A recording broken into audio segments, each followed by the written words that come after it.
Good morning, my students. I would like to do an exercise using simple present together with you so you can make sure that it is clear and you can repeat it along with me.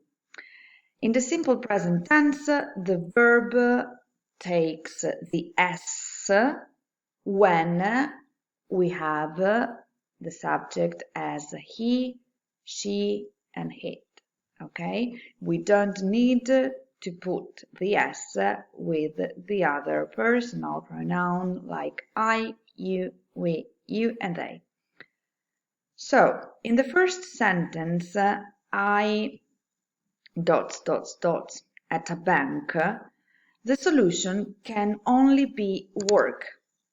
Why is the solution work? Because I don't need S. Io lavoro in banca.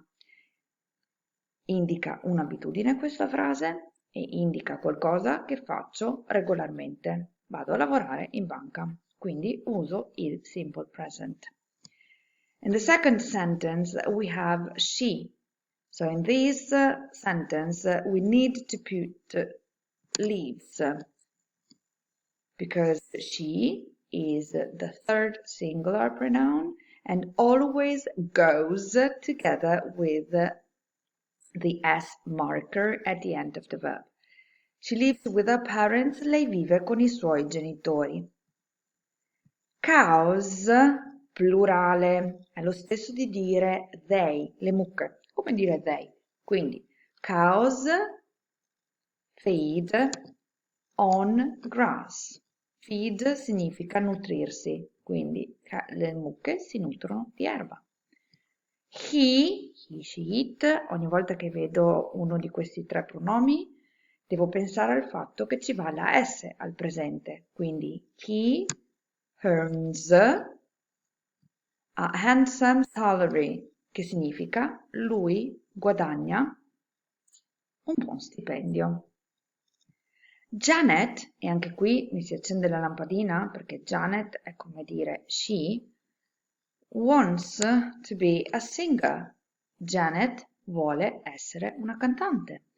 Emily, si ripete la stessa regola, makes, perché Emily è come dire she, quindi mi serve la S, makes delicious cookies.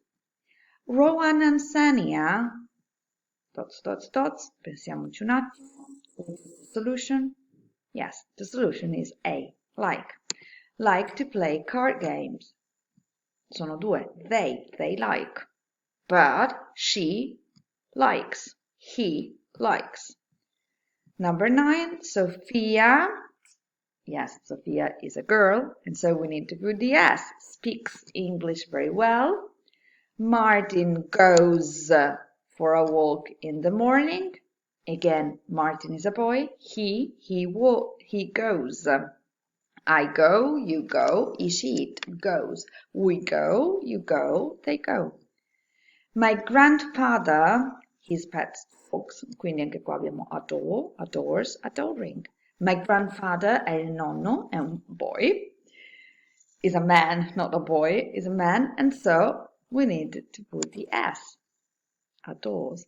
Plants, le piante, in questo caso è come dire loro, è plurale. Quindi plants need water and sunlight for making their food. Quindi le piante necessitano di acqua e della luce del sole per produrre il loro cibo. Allora, if we go on, we can see that everything here is correct.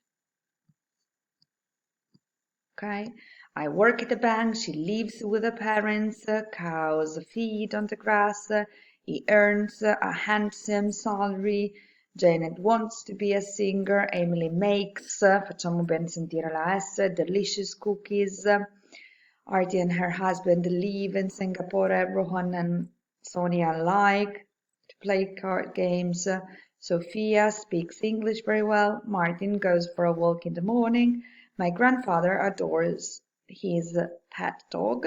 Plants need water and sunlight for making their food. Bene.